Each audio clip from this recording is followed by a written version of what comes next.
안녕하세요, 천재게임입니다. 오늘은 앞으로 나스닥의 전망에 대해서 알아보고 어떻게 매수 전략을 가지면 좋을지에 대해서 여러분들께 저의 생각을 이야기해보도록 하겠습니다. 나스닥이 금요일날 양봉이 나오는 듯 했지만 음봉으로 장 후반에 마감을 하면서 약 0.7% 하락을 하였습니다. 최근 몇 달간 이 나스닥의 경우 크게 오르지도 또 크게 떨어지지도 않고 있습니다. 그래서 이 나스닥의 전망에 대해서 궁금해하시는 분들이 많을 텐데 여기가 확실한 바닥 구간인지, 또 아니면 여기서 추가적으로 더 하락을 할 수 있는지, 아니면 여기가 진짜 바닥이어서 여기서부터는 계속 모아가도 되는지, 이런 것에 대해서 많은 분들이 궁금해하실 거라고 생각을 합니다. 자, 영상 썸네일에서 제가 이번 주가 굉장히 중요하다라고 말씀을 드렸는데, 이번 주 12월 15일 수요일날 금리 인상 인하와 관련된 FOMC 발표가 있습니다. 그래서 이번 주 이 발표 이후 주가 방향성이 굉장히 중요하게 되는데, 여기서 금리를 더 인상을 할지 아니면 또 인하를 할지, 앞으로 금리가 인하를 한다고 하더라도 지금은 굉장히 금리가 높기 때문에 앞으로 주가에는 어떤 영향을 미칠지, 이런 것에 대해서 여러분들이 많이 궁금해 하실 거라고 생각을 합니다. 그래서 오늘은 이것과 관련해서 여러분들이 어떤 대응을 하면 좋을지에 대해서 여러분들께 말씀드리도록 하겠습니다. 이슈를 먼저 이야기해 보도록 하겠습니다. FOMC 앞두고 지수 선물이 일제히 하락하였다. 자, 그리고 3일 전에는 뉴욕 증시 낙폭 과대에 반등하였다. 나스닥 상승 마감. 뉴욕 증시 FOMC 발표를 앞두고 있다. 속도 조절을 할 것이다. 등등 여러가지 이슈들이 나오고 있습니다. 그래서 나스닥이 상승을 할 때에는 속도 조절할 거기 때문에 나스닥이 오른다. 또 그 이후에는 경기 침체 우려로 또 하락한다. 자, 항상 뉴스만 가지고 매수와 매도를 판단하는 것은 굉장히 어렵다라고 생각을 하고, 자, 이슈들에서 이렇게 FOMC 발표, 금리 인상, 금리 인하, 이러한 것들을 굉장히 많이 다루는데, 금리가 왜 이렇게 중요한가 라고 한다면, 경제학적으로 봤을 때도 그렇고, 이 금리를 인상하게 되면 시장의 현금 유동성이 줄어들기 때문에 당연히 주식시장에는 악재로 작용을 하게 되고 주가의 하락으로 이어질 수 있습니다. 그리고 또 금리가 만약에 인하를 한다, 그럼 시장 유동성이 늘어나기 때문에 당연히 이 주식시장에는 호재, 그리고 상승으로 이어지게 되는 것입니다. 그래서 이렇게 금리가 굉장히 중요하고, 이 FOMC 발표도 굉장히 중요하지만 이 FOMC를 정확하게 예측하는 것은 굉장히 어렵다라고 생각을 합니다. 자, 그리고 금리를 만약에 지금까지는 계속 자이언트 스텝이 이어져 와서 0.75%씩 상승을 했는데, 이번엔 속도 조절을 하면서 뭐 예를 들어 0.5%, 0.25%를 상승을 해도 여전히 4%대의 금리를 완성을 있는 상태입니다. 그렇기 때문에 이 금리 인상 발표 이후 금리를 살짝 떨어뜨리면서 속도 조절했다라고 하더라도 주식시장에는 어떻게 영향을 미칠지 그것까지 정확하게 맞추는 것은 굉장히 어려운 일이라고 생각을 합니다. 그래서 당연히 이러한 경제학, 이슈, 호재, 회사의 가치 모두 중요하지만 매수 매도를 판단할 때에는 이것만 가지고 매수 매도를 예측하는 것은 굉장히 어렵다라고 말씀을 드리고 싶습니다. 자, 그렇다면 매수와 매도는 항상 방향성이 확정된 이후 매수를 하고 매도를 해야 됩니다. 이게 무슨 말이냐? 제가 항상 기술적 분석, 기본적 분석 중에 기술적 분석이 매수와 매도를 할 때 꼭 참고를 해야 된다라고 여러분들께 강조를 드리고 있는데, 매수와 매도를 할 때 이 항상 방향성이 확정된 이유를 확인하기 위해서는 이 기술적 분석인 차트를 꼭 봐야 된다라고 생각을 합니다.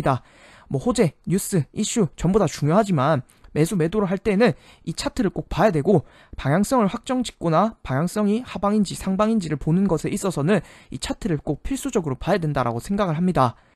자, 그래서 현재 일봉에서도 아직 음봉이 나왔고, 이번 주 양봉이 나오는지 또 음봉으로 추가적으로 나오는지 이런 것들을 꼭 확인할 필요가 있습니다. 현재 주봉상 여전히 장기적인 하락 추세선을 돌파하지 못하였고, 저번 주 음봉이 굉장히 크게 나왔습니다.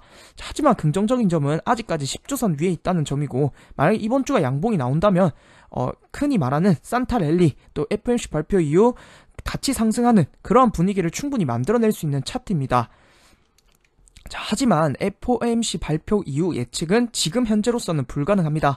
오늘 양봉이 나오고 차트가 완성이 되는지를 또 봐야 되고, 그 이후에, 그러니까 FOMC 발표를 지금 예측하는 것은 야바이 게임에 지나지 않는다고 생각을 합니다. 그러니까 오를 수도 있고 내릴 수도 있다. 당연히 현재는 양방향이 다 가능합니다. 제 앞선 영상들에서도 계속 매수를 여러분들께 추천드리지 않고 관망을 하라라고 말씀드리는 이유는, 지금은 현재 확률이 반반, 그러니까 떨어질 수도 있고 오를 수도 있고, 그렇기 때문에 여러분들께 리스크 관리 차원에서 수익을 조금 포기하더라도 방향성이 확정된 이후 매수를 하라.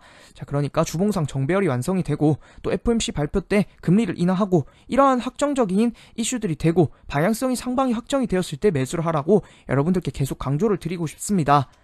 자, 그래서 이번 주 투자 전략은 꼭 생각해야 되는 것은 이번 주 FOMC 발표입니다. 정말 누가 뭐래도 이 FOMC 발표는 굉장히 중요하고 발표 이후 금리 인상이나 인하에 따라서 주식시장의 변동 가능성이 있습니다. 자, 그러니까 오늘 양봉이 뜨더라도 오늘 내일 양봉이 뜨더라도 수요일날 FOMC에서 금리를 한 번 더 자이언트 스텝을 한다든지 금리를 한 번 더 올리게 되면 당연히 주식시장은 하락할 수밖에 없습니다. 그렇기 때문에 금리 인하가 나오더라도 그리고 또 금리 인하가 만약에 했다라고 하더라도 또 하락할 수도 있습니다. 그렇기 때문에 FOMC 발표 이후 그러니까 FOMC 발표 이후 정확하게 주식시장의 흐름을 보고 방향성이 확정된 이후 매수를 하는 것을 추천을 드립니다. 그래서 저는 발표를 하고 주가 방향성을 보고 결정하는 것이 좋고 수익을 조금 포기하더라도 리스크 관리하는 것을 추천을 드립니다. 결론을 말씀드리면 아직 차트상 매수 타점이라고 볼 수 있는 부분이 전혀 없고 아직 FOMC 발표 전이라 매수보다는 관망을 추천을 드립니다. 발표가 나오고 나서 매수를 추천을 드리고 지금은 수익을 포기하더라도 리스크 관리 이건 굉장히 중요합니다. 지금 제가 한 3번 정도 말한 것 같은데 발표 이후 주가 방향성까지 확정을 하고 매수를 해야 됩니다. FOMC 때 금리가 인하하였다라고 하더라도 추가적인 하락이 나올 수도 있다. 왜냐하면 현재 금리가 여전히 높기 때문이다. 이러한 점들을 여러분들이 참고를 하셔야 되고 15일 이후 주가의 방향성을 확인하고 매수하는 것을 추천을 드립니다. 제가 항상 여러분들께 매수나 매도 하지 말고 관망해야 된다. 지금 양방향이다. 오를 수도 있고 내릴 수도 있다. 이런 얘기들을 계속 여러분들께 하는데 지금은 방향성이 없기 때문에 당연히 이런 식으로 접근을 하는 것이 맞다라고 생각을 하고 여러분들 모아가세요. 무조건 오릅니다. 이렇게 저도 할 수 있지만 그런 것보다는 현실적으로 여러분들께 이런 것을 알려드리는 것이 맞다라고 생각을 합니다. 저는 모아가는 방법도 중요하지만 언제 모아가느냐도 이것도 굉장한 차이라고 생각을 합니다. 현재 1년 넘게 하락장이 이어져 오고 있는데 계속해서 오르려고 하는 부분에서 매수를 했다면 계속해서 마이너스가 지금 되어 있을 거라고 생각을 합니다. 매수는 항상 수익을 포기하더라도 한 10%를 포기하더라도 수익 상방이 확정된 이후 하는 것이 저는 더 안정적이라고 생각을 하고 여러분들이 원하는 것은 계좌의 우상향인데 그러려면 잃지 않는 것이 가장 중요합니다. 나중에 안 팔고 10년 기다리면 언젠가 오르겠지 그럼 안 잃는 거 아닌가 라고 한다면 여러분들의 멘탈이나 또 여러분들이 급전이 필요하거나 이러한 점들을 봤을 때 그런 식으로 매수를 가져가는 것은 저는 굉장히 10년 버티는 거 굉장히 어렵다라고 생각을 합니다. 여러분들이 이때까지 주식 투자하면서 10년 동안 계속 가지고 있는 홀딩하고 있는 주식들이 있다면 정말 대단하신 분이라고 생각을 하고 저는 주식 투자를 하면서 10년 동안 보유해보겠다라는 생각을 해볼 수도 없다라고 생각을 하고 정말 멘탈적으로 어렵다라고 생각을 합니다. 그래서 여러분들이 꼭 이 기술적 분석에 대해서도 공부를 해봤으면 좋겠고 아직 FOMC 발표가 정확하게 나오지 않았기 때문에 이 부분도 여러분들이 꼭 참고를 하셔서 제 영상을 잘 참고하셔서 여러분들의 수익에 조금이나마 도움이 되었으면 합니다. 제 영상을 봐주셔서 감사드리고 다음에는 더 좋은 영상으로 찾아오도록 하겠습니다. 감사합니다.